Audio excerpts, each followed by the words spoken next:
This is my first video showing my mug. I'd much rather have Eddie here, but hey everybody who's interested in learning beginning guitar theory.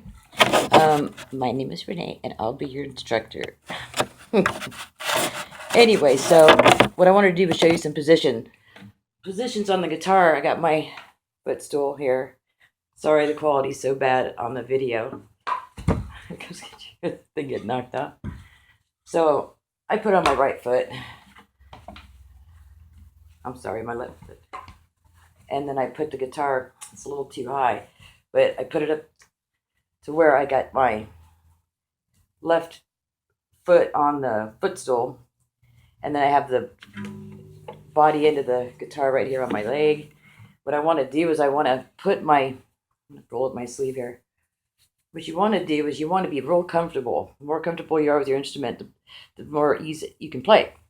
So, I don't know if you can see from this angle. This is a bad angle, boy. Let me tell you. Okay, so you want to have your elbow and the neck here parallel up. Let's see if I can do this, guys. So, see if I can show you this way, kind of. Let me see. So you want to have it to where your elbow's pointed down to the ground, and your wrist you want to arch it like this, so it's like this, because your thumb, your dead end, wants to be behind the middle of the neck, like so. And this is the way you have to start training your hands to develop certain muscles that you're not used to using. There's one particular muscle in between the third and fourth finger, mostly on this hand, is well, when you finger pick, but also on this hand as well.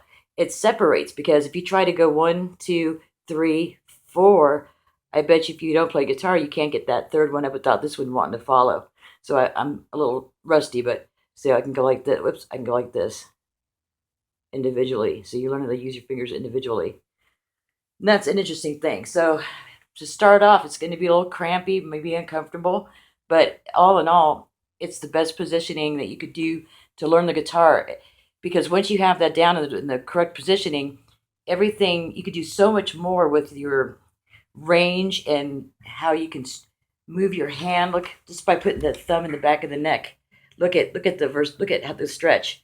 I can go from like the 2nd fret all the way to the, was that 12th, 14th? But I mean, look at that. Look at that. Just from thumb stable in the back.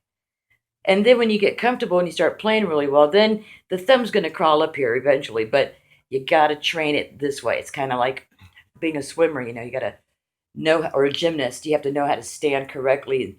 Your posture has to be right. You have to approach that bar the correct way, otherwise you're going to fall. Well, this is going to be not the easiest thing if you're not used to playing guitar, but it is the best way to learn, okay? And you could use electric or whatever. I'm using a pick today. Okay, so anyway, that's your positioning. So I'll try to put some diagrams up. And I should probably shut this video off and then put another one up, because I'm using very low technology these days. Yabba dabba doo. Anyway, hey Wilma. Hey Fred. Okay, anyway, yeah, I got notes. Yeah, see, I have notes. Positioning, so we did parts of the guitar. I put a diagram up on the event page for that. It's important to know the parts of the guitar, because if somebody's explaining something to you, or you're reading something off a piece of paper and it says to, over by the, to the nut, or it's kind of just guitar language. Probably not going to have to use it that much, but it's good to know all these basics. Tuning's important. If you know what an E sounds like, that's all you need to know. As far as, you don't need to have a tuner. It doesn't have to be perfect. If you're playing out, everybody has to be in tune. That's important. But if you don't have an ear, and you have to develop your ear, then you might want to grab a tuner just so you can get used to developing the sound for what an E sounds like, because you're going to have your low E and your high E. So, because when you're by yourself, it doesn't matter. I mean, there's all different types of keys of E that you can play in, as long as all 6 strings are in tune. So another thing is that the names of the strings. This is looking down on the guitar. So this is the 6th string, actually, at the very top here. And that's the 1st string on the bottom. They're both E's, right? Okay.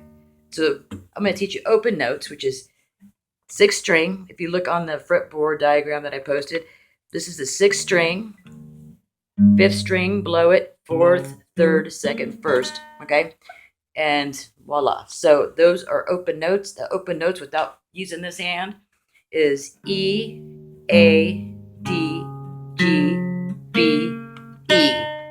And these two are always going to be the same because it's a low and a high E. If you hit them both at the same time, it's an octave.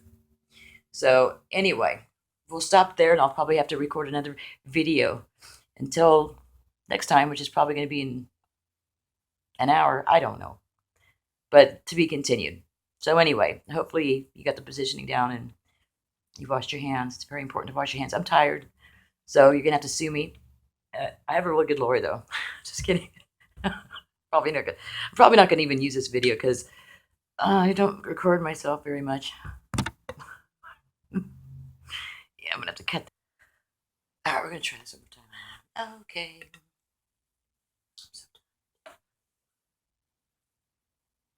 You know what? I'm gonna watch. That's what I'm gonna do. I gotta see. I'm not used.